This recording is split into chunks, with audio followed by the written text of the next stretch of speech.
Our next speaker tonight, I actually met some time ago at the Moth Storytelling Hour. If anybody, this is just a free promotion for the Moth. It's a storytelling show that happens at Swallow Hill Music. You should check it out. It's on NPR. Support public radio. Anyway, Umar is a stunning storyteller and one of the most bubbly, effusive, kind people I've ever met. I was so excited when I saw her name come through with our submissions. Now, when getting to know her, one of the questions that I asked all of the speakers was, what's your $1 million idea?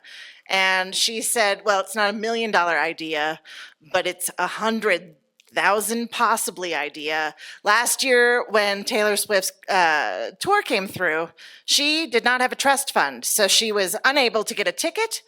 However, she sought out the vendors who were going to be at the concert and asked if she could volunteer and help them out.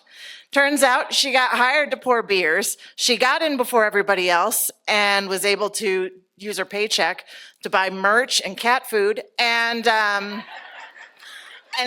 once the show started, nobody was coming to buy drinks, so girl got the show for free. So, yeah, right? Also, evidently, everybody asks her where to get good food. Also important, equally important, those two things. Okay, so Noor is going to come to the stage. Please welcome her with raucous applause.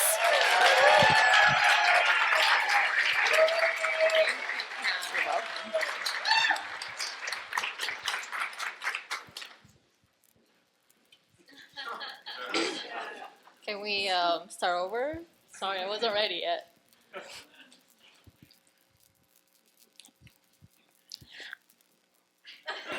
Thank you.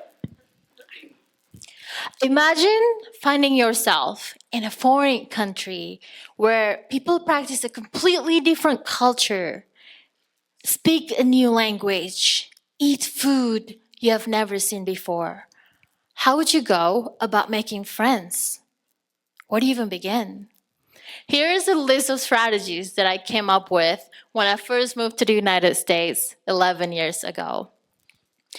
I have to admit, after being warned, Americans are racist and Islamophobic, I spent my first few months here being fearful and timid, especially because I used to look like this.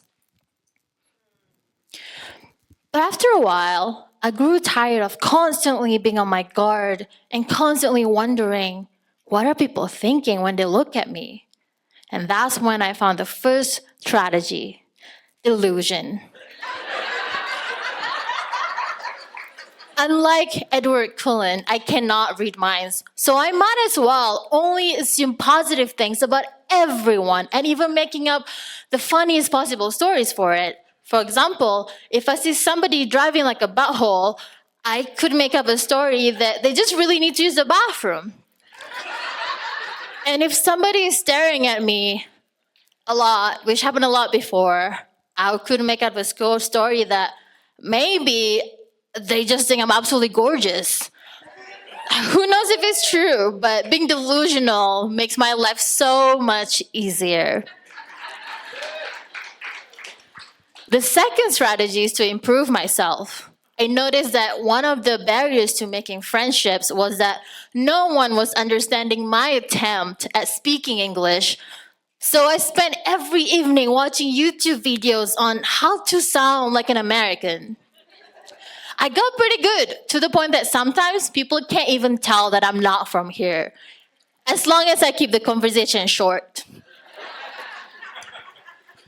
The third strategy is bribery. I didn't really know how to start a conversation, so instead I just always carry chewing gum or chocolates with me everywhere I go, and every time I pull out one for myself, I simply ask the person next to me, hey, would you like some? The only caveat to this is only offer candies to people you've seen at least a couple of times, else you risk looking like a creep. The next strategy is to place myself intentionally and repetitively. Repeated exposure to the same people creates a sense of familiarity, which breeds trust, the foundations of most relationships. This is why people fall in love with their coworkers. As an adult who's no longer in school, I now have to be intentional about where I go to find friends. So I pull out my notebook and listed down my top 3 values along with the activities or environment that embody these values. So even if I don't make new friends doing this, I'm doing things that truly fills my cup. I'm having fun. The last strategy is the food test. So one time, my friends got together, met each other for the first time, and figured out that I've taken each and every single one of them individually to eat Chinese hot pot. This was not intentional, but it is a decent compatibility test. Like if somebody's unwilling to try food outside of their culture, I would assume they probably don't have the patience to mingle with someone outside of their culture either. Saying. There was actually a time where I was so lonely, and just to avoid being by myself, I would hang out with 3 different group of friends on the same day, but come home still feeling empty. And that's when I realized it does not matter how many friends I'm collecting if I'm not friends with myself. So I started leaning into the idea of enjoying my own company. And that not only allowed me to pick better friends, but also allows me to be a better friend. Still, I think our society values self-sufficiency a little too much still. So keep making friends. You know what they say? If you want to go fast, go alone. But if you want to go far, go by yourself. Sorry, go with a friend. Yes, bring your friends. Thank you.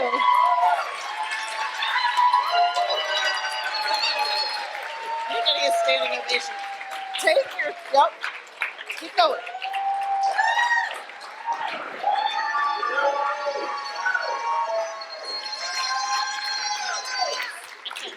No, you're right.